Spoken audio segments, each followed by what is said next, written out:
Hi everyone, कैसे हैं आप सब। होप आप सब बहुत अच्छे होंगे दोस्तों। आज हम लेकर आए हैं कि किस तरीके से आप सीए इंटर में कॉस्टिंग के अंदर अच्छे मार्क्स ला सकते हैं और ज़्यादा अच्छे मार्क्स ला सकते हैं जितना आप सोच रहे हो। तो कैसे हमें करना चाहिए, कैसे हमारी स्ट्रैटेजी होनी चाहिए कि हम किस तरीके से पढ़े जिससे हमारे मार्क्स अच्छे अच्छे आए।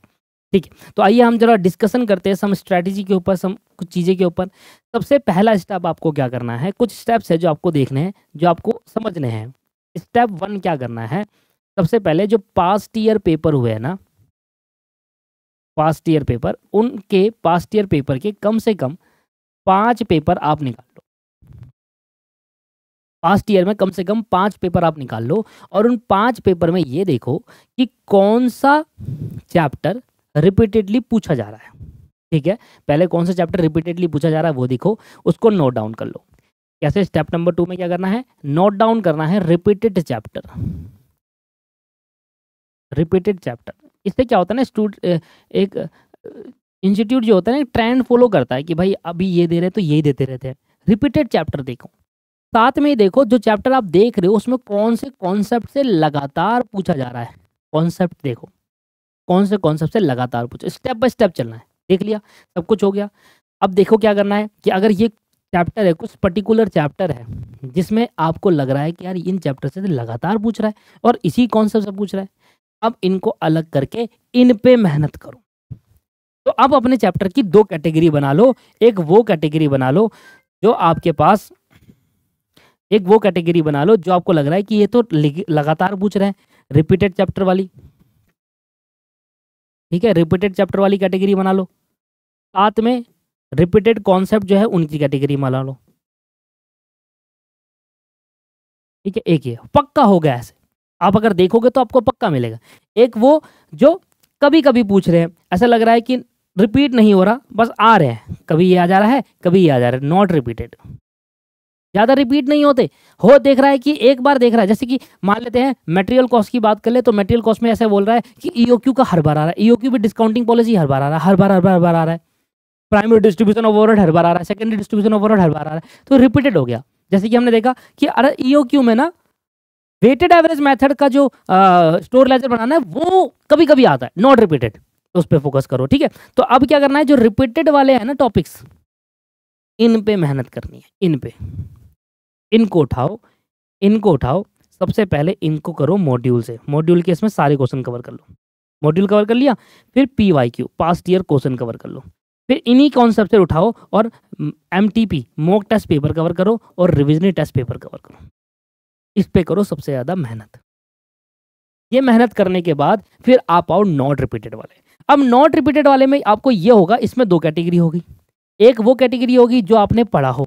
देखो इसमें तो कैटेगरी नहीं बना सकते क्योंकि इसको कंपलसरी करना है, पढ़ा हो या ना पढ़ा हो आपको पढ़ना ही पड़ेगा, उसको करना ही पड़ेगा। और अगर आपने नहीं, जो नॉन रिपीटेड है, मतलब आपको लग रहा है कि यार कभी आता है कभी नहीं आता, कभी आ रहा है कभी नहीं आता, ऐसे आपको दिखेंगे कुछ क्वेश्चन कि अच्छा ये तो इस बार आया है, आगे बार आ ही नहीं रहा।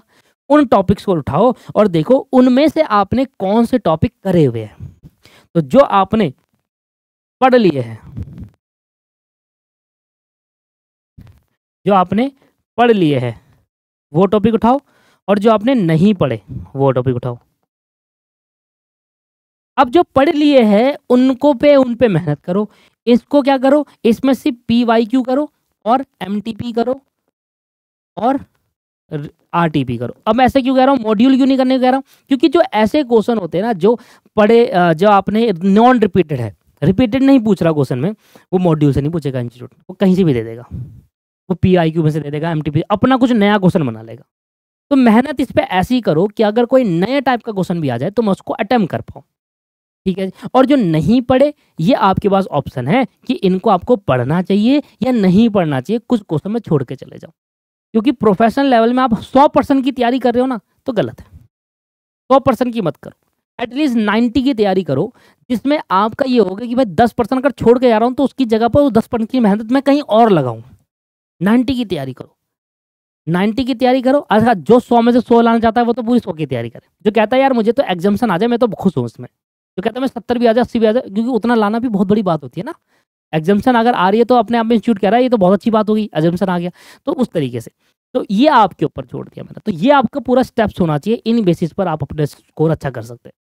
सर भेड़ चाल से पढ़ने में तो कोई भी पढ़ रहा है, पहला चैप्टर उठाया करते जाओ करते जाओ करते, दूसरा उठा ले करते जाओ, हो गया वो सिलेबस कंप्लीट। ऐसे नहीं आते अच्छे मार्क्स। अच्छे मार्क्स लाने में अच्छी स्ट्रेटेजी का फ़र्क होता है, अच्छी स्ट्रेटेजी एंड अच्छी रिसर्च।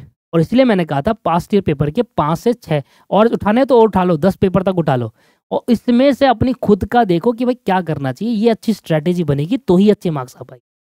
अब मेहनत उस पर कर रहे हो जो पेपर में आ ही नहीं रहा, नॉन रिपीटेड है, रिपीट ही नहीं हो रहा, पेपर में आता ही नहीं, वो कभी आ रहा कभी नहीं आ रहा, उस पर ज़्यादा मेहनत, और जो पेपर में लगातार आ रहा उस पर कम मेहनत हो रही है, तो गलत हो गया ना आपका तरीका। ठीक है, तो अच्छे मार्क्स लाना आपके ऊपर है, और वो अच्छी रिसर्च से, अच्छी स्ट्रेटेजी से आता है, और एक तरीका मैंने आपके साथ डिस्कस करा कि कैसे आप अच्छे मार्क्स ला सकते हैं।